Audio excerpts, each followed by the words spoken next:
Discuss about wave optics today. Few things I will discuss before coming to the problems, like the formulas. Friends, we're coming to the concept principle of superposition of waves. Okay, principle of superposition of waves. Start with principle of superposition of waves. Friends, let's know a few important terms regarding that. Friends, let we're having two waves. Yes or no? Let the equation for the first wave is y1 is equal to a1 sine omega t.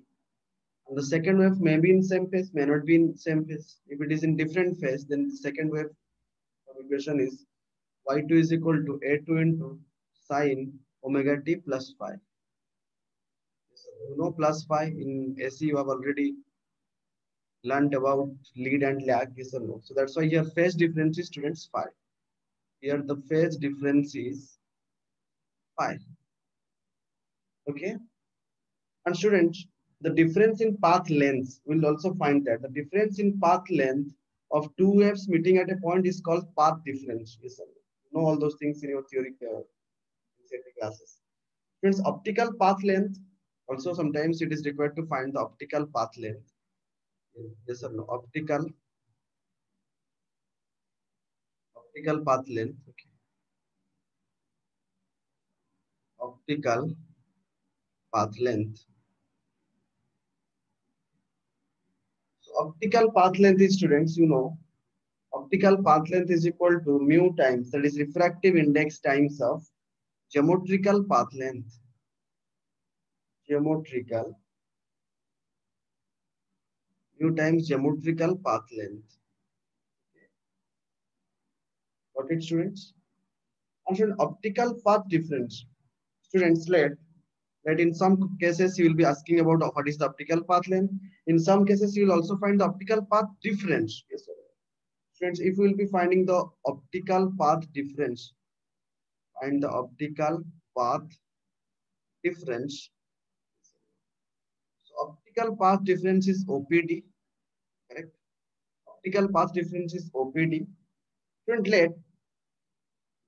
let students, let for example, where a ray is moving from one medium to other medium, and D1 and D2, let D1 and D2 are the distances, D1 and D2 are the distances of the ray, distances of the ray, distances of the ray passing through medium 1, passing through medium 1 uh, or 2. D1 and D2 are the distances of the rays passing through medium 1 or 2. And refractive index of medium 1 and medium 2 are mu1 and mu2 students. Mu1 and mu2 are the refractive index of medium 1 and medium 2.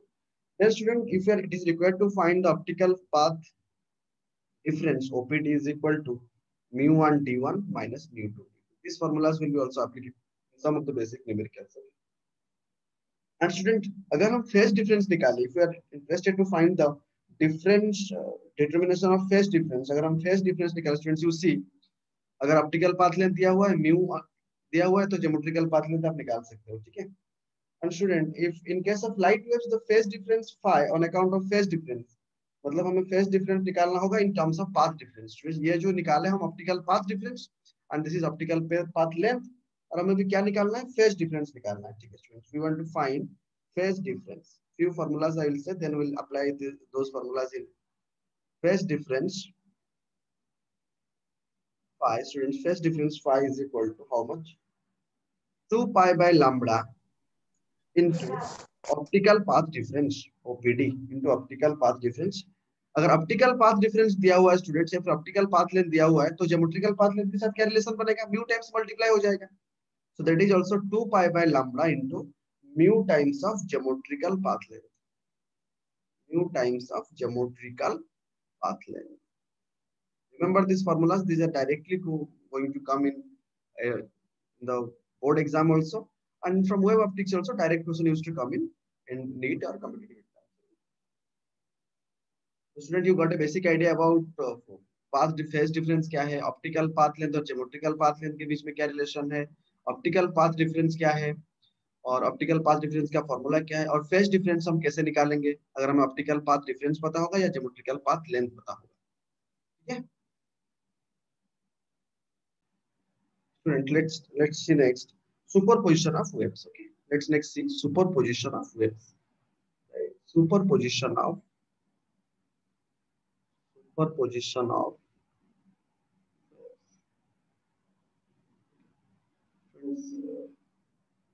Superposition of waves को देखेंगे। मान के चलो जैसे हम लिए थे late y1 एक वेव है जिसका इक्वेशन हमने ऐसे लिखे a1 amplitude sin omega t, let and there is another wave which is having amplitude y2 is equal to a2 sin omega t plus phi।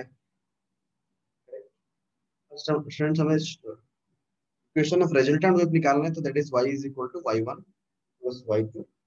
That means अगर हम देखेंगे तो ये a1 a2 का एक एम्पलीट्यूड हो जाएगा a, और sin omega t plus theta एक नया वेव फॉर्म आ जाएगा। ठीक है student, you see here omega t plus theta। Students ये a जो है ना that is amplitude of the resultant wave. a is the amplitude of resultant wave, amplitude of resultant wave। Keep on writing with me if possible, either you will update later on। amplitude of resultant wave हो गया ये। और अगर a की value निकालना होता magnitude of a अगर हम निकालेंगे तो a इज इक्वल टू कितना हो जाएगा, पहला का एम्पलीट्यूड का स्क्वायर, जैसे जैसे हम निकालते हैं parallelogram law of vector addition, a1 a2 into cos phi, क्योंकि दोनों के बीच में एंगल फाई था। अगर रिजल्टेंट वेव को पूछता है कि जो नया आया थीटा, तो what is the value of theta for that. Students you know theta is equal to how much, tan inverse of, दिखाते हैं कैसे होता है। You know from parallelogram law of vector addition in 11th class, a2 sin phi plus a1 plus a2 cos phi। Got it. तो चलो एक diagram बना देता हूँ ताकि आपको और थोड़ा अच्छी तरह से समझ में आ जाए। मतलब मान के चलो ये a1 है, ठीक है एम्पलीट्यूड, और ये a2 है, करेक्ट, और दोनों के बीच में एंगल कितना था स्टूडेंट्स, फाई था। अभी अगर parallelogram law of vector addition में डालता हूँ तो ये हो जाएगा मेरा रिजल्टेंट। ठीक है, दिस इज रिजल्टेंट जिसका एम्पलीट्यूड a है and this is the theta. ठीक है, इसी तरह ही ये बना है जैसे हम parallelogram law of vector addition करते हैं।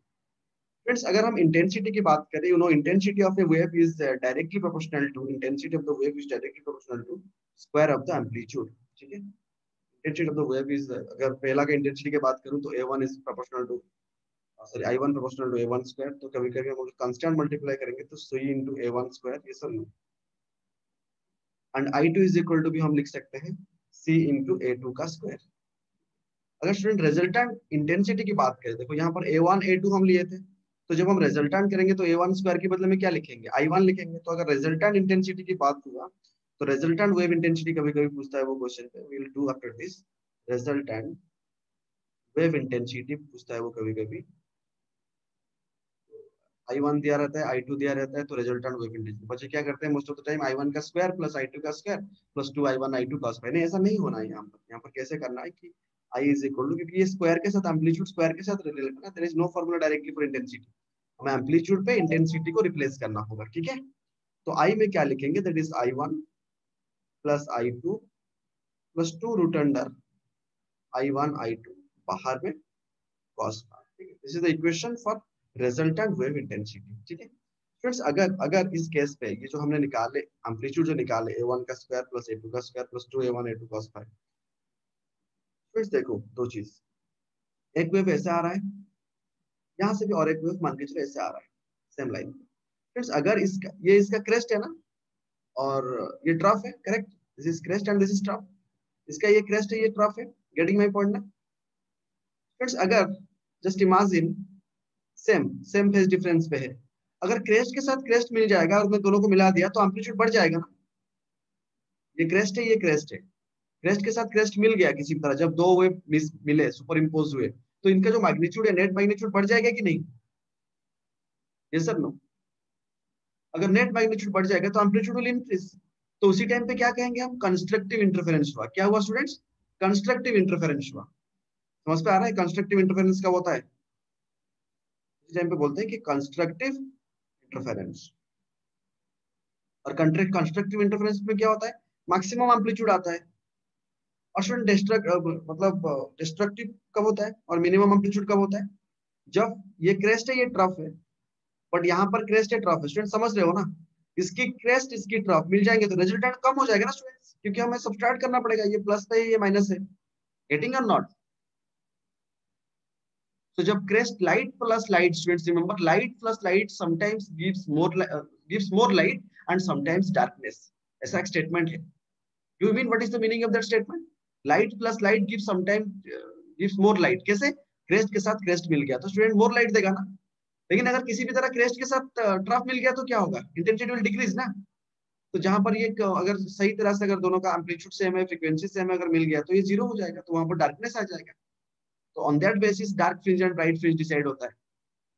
फ्रेंड्स गेटिंग माय पॉइंट और not? Constructive and destructive interference के बारे में आइडिया हुआ? फिजिकली होता क्या है कि कंस्ट्रक्टिव एंड डिस्ट्रक्टिव इंटरफेरेंस होता है, constructive interference and destructive interference. अगर कंस्ट्रक्टिव इंटरफेरेंस बनता है मतलब cos phi will be maximum। अगर कंस्ट्रक्टिव इंटरफेरेंस बनता है, कंस्ट्रक्टिव इंटरफेरेंस बनता है तो उस टाइम पे क्या होता है, मैक्सिमम एम्पलीट्यूड क्या होता है, मैक्सिमम एम्पलीट्यूड। मैक्सिमम एम्पलीट्यूड मतलब cos phi कितना हो जाएगा, 1 ना। Friends if cos phi is equal to 1, that means cos phi is equal to how much, cos 2n pi ना,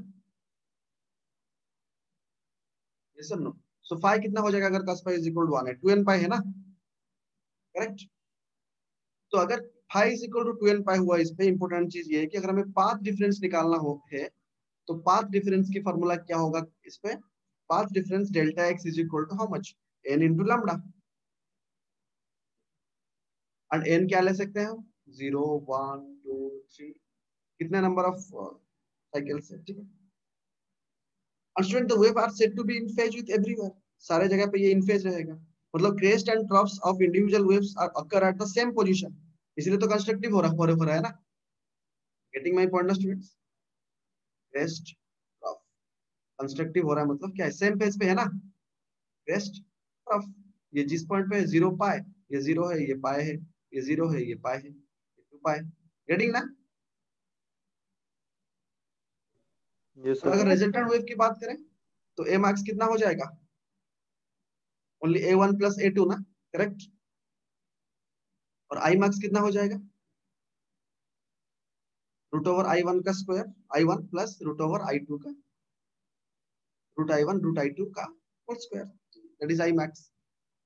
रिमेंबर कि एम्पलीट्यूड मैक्सिमम कैसे निकालना है कंस्ट्रक्टिव में, और कैसे निकालना है intensity maximum. Like that students, अगर हम डिस्ट्रक्टिव इंटरफेरेंस की बात करें, अगर हम डिस्ट्रक्टिव इंटरफेरेंस की बात करें,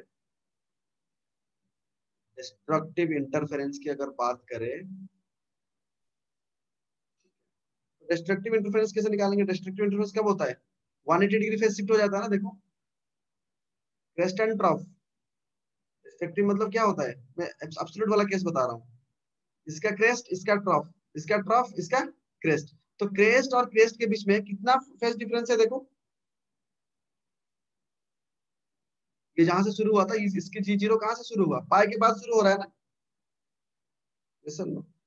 और स्टूडेंट कंस्ट्रक्ट डिस्ट्रक्टिव इंटरफेरेंस में क्या होता है, नेगेटिव हो जाता है, तो that is cos phi is equal to -1 होता है, तो phi इज इक्वल टू कितना हो जाएगा, 2n प्लस 1 इंटू पाई। तो डेल्टा x अगर निकालेंगे so that is nothing but 2n plus 1, path difference is equal to 2n plus 1 by 2 lambda by 2। और n क्या है यहाँ पर, जैसे हम निकालते थे n 0 1 2, और अगर एम्पलीट्यूड निकालेंगे यहाँ पर क्या हो जाएगा, सब्सट्रैक्टिव है, डिस्ट्रक्टिव मतलब सब्सट्रैक्टिव, a1 माइनस a2। अगर इंटेंसिटी निकालेंगे तो क्या हो जाएगा, इंटेंसिटी मिनिमम हो जाएगा यहाँ पर, that is how much, directly formulas, no need of no that much difficulty, अगर पता है तो कर पाओगे, नहीं तो नहीं कर पाओगे। इसलिए इसके सारे क्वेश्चन को प्रैक्टिस कर लेना है। समझ में आ गया स्टूडेंट्स ये सब?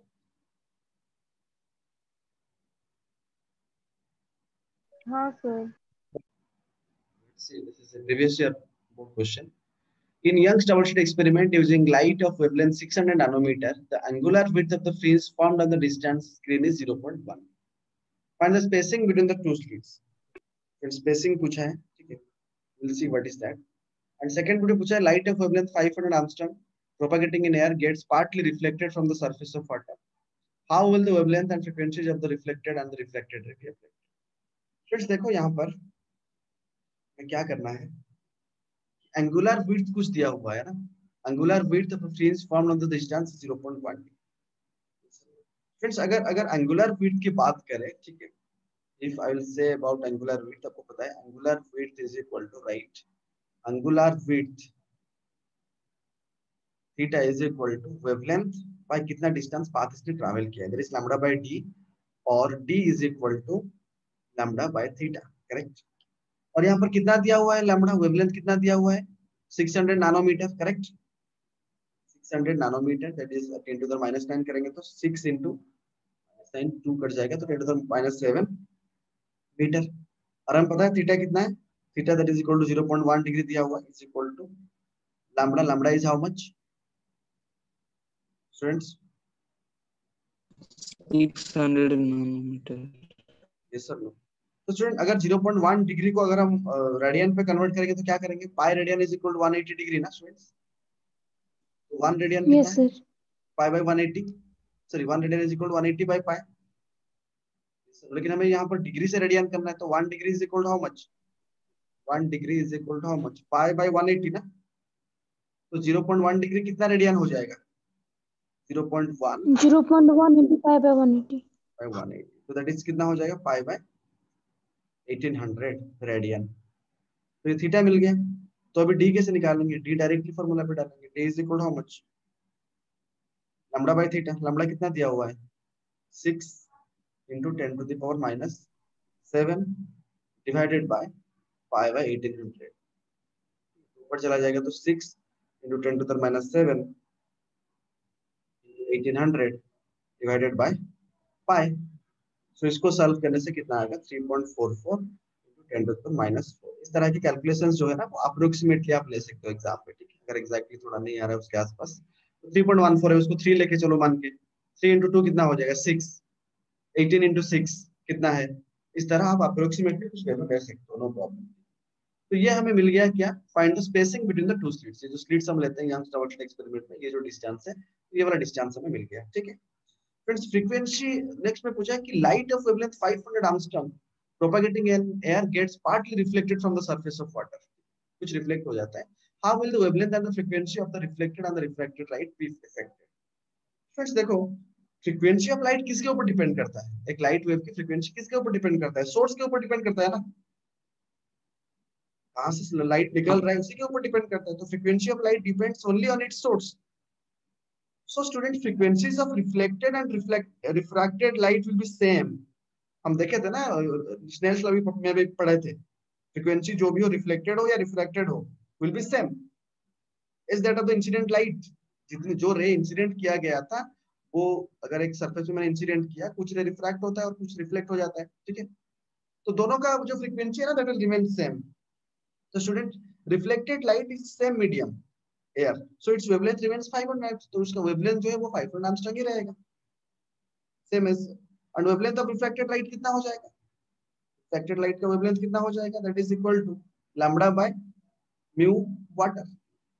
वाटर दिया हुआ है ना यहाँ पर, प्रोपेगेटिंग इन एयर, रिफ्लेक्टेड कहां पर हो रहा है, reflected from the surface of, तो रिफ्लेक्ट हुआ दैट उसके लिए कोई टेंशन नहीं, जो रिफ्रैक्टेड हो जाए कितना बेंड हो गया, तो बेंड हुआ तो स्टूडेंट्स को ना sin i, ऐसा हम लिखे थे ना sin i by sin r is equal to μ2 by μ1 लिखे थे ना, that is equal to lambda 1 by lambda 2 लिखे थे ना स्टूडेंट्स, क्योंकि v1 by v2 लिखे थे, याद आ रहा है स्नेल्स लॉ पे,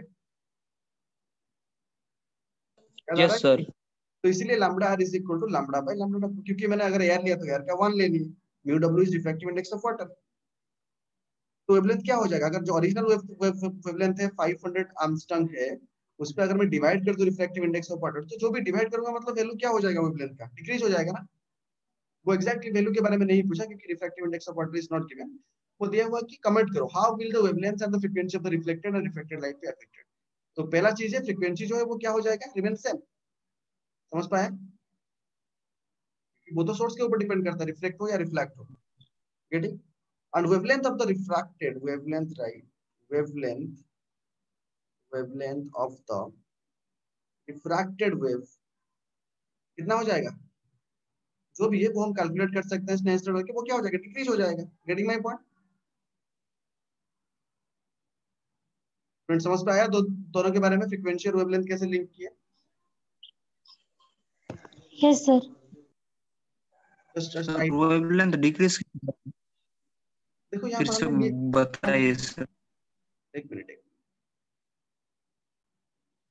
even the ratio of the widths of two slits in Young's Russell experiment is 4:1. ठीक है, मतलब क्या दे दिया उसने, widths of the slits। Evaluate the ratio of intensities as maximum and minimum interference pattern। Next पूछा है, does the appearance of the bright and dark fringes in the interference pattern violate in any way conservation of energy explain? देखते हैं second वाला part conceptual है, क्या आता है, board की क्वेश्चन है ये।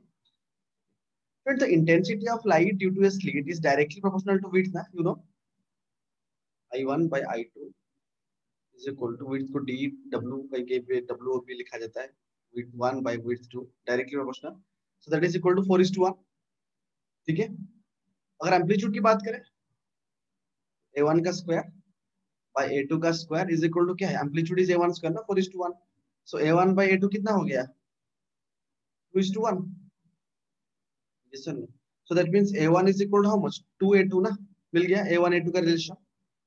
ये क्यों जरूरी है, क्योंकि अगर हम आई मैक्सिमम, इंटेंसिटी मैक्सिमम और इंटेंसिटी मिनिमम की बात करें, ये भी एक फॉर्मूला है, that is equal to how much, a1 plus a2 का square divided by a1 minus a2 का square is equal to, a1 की जगह में क्या डालेंगे students, 2a2 plus a2 divided by 2a2 minus a2 दोनों का स्क्वायर, करेक्ट।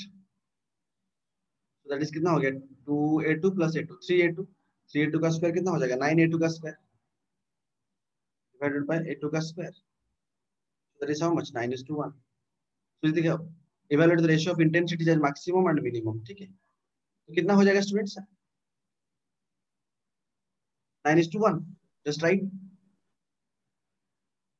लेट्स डिस्कस कि जो सेकंड वाला पार्ट क्वेश्चन दिया हुआ है, does the appearance of bright and dark fringes in the interference pattern violate? Students देखो, law of conservation of energy, ठीक है, वही दिया हुआ है।